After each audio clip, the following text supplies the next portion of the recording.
What about you, Theodore? What do you love most about Samantha? Oh, God.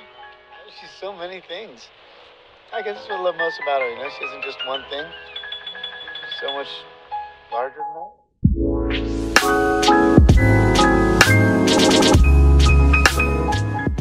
The Great British Baking Show, or the Great British Bake Off, referred to overseas by our European brethren. Whether it's after a long day at work, or you just want to stare into the deep, bright blue void that is Paul Hollywood's eyes, the Great British Bake Off remains to be one of the most heartwarming and enjoyable television shows I've ever seen. Can you tell us about your flapjack place? Started making it, had a breakdown.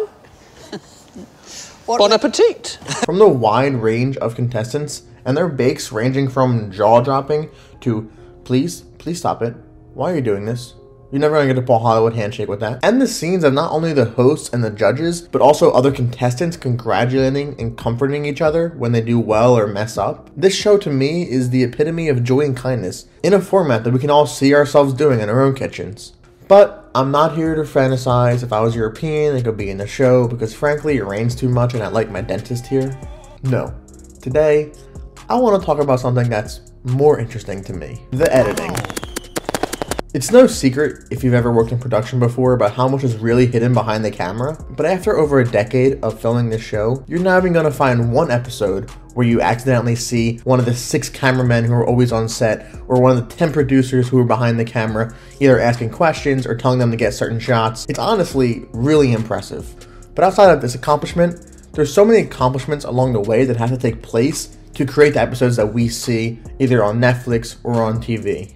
After filming the show, a lot of the contestants came forward and actually talked about their experience of what it was like being on set for over 12 hours. That's right, for a 1-hour episode, they compiled over 24 hours of footage into an hour. That alone is an amazing feat of editing itself. If you don't have experience editing, when you watch these episodes, you're not going to pick up on all the little things they add along the way to create the bigger story. As I mentioned during the challenges, there are anywhere up to 6 cameras filming the contestants baking or talking heads, and of course there's a lot of beauty shots of the cakes and the pastries. And something really interesting, the bakers actually have to call over producers and cameramen every time they put in something in the oven, take out something from the oven, or do something big in their bake. But after all these hours and all this work of filming the show and creating the show and judging and putting it all together, it goes to the editing table. They're presented with a day's worth of footage, audio, beauty shots, talking heads, intros, music. All the little things that you may not even notice when you're watching the show is put on the editor's table. But do me a favor. The next time you watch a show, take any 2-minute stretch of time, and I want you to count how many edits there were. Not only from one camera angle to another, but from music changes, audio overlaying to another piece of video, cut to a little animation screen, to an exterior drone flying over the tent, to a shot of a talking head, or a bake, or a judge talking. There is so many, it's actually insane. Not only from a storytelling standpoint, where they're able to tell the stories of all these multiple bakers, while also keeping to the traditional format of the challenges.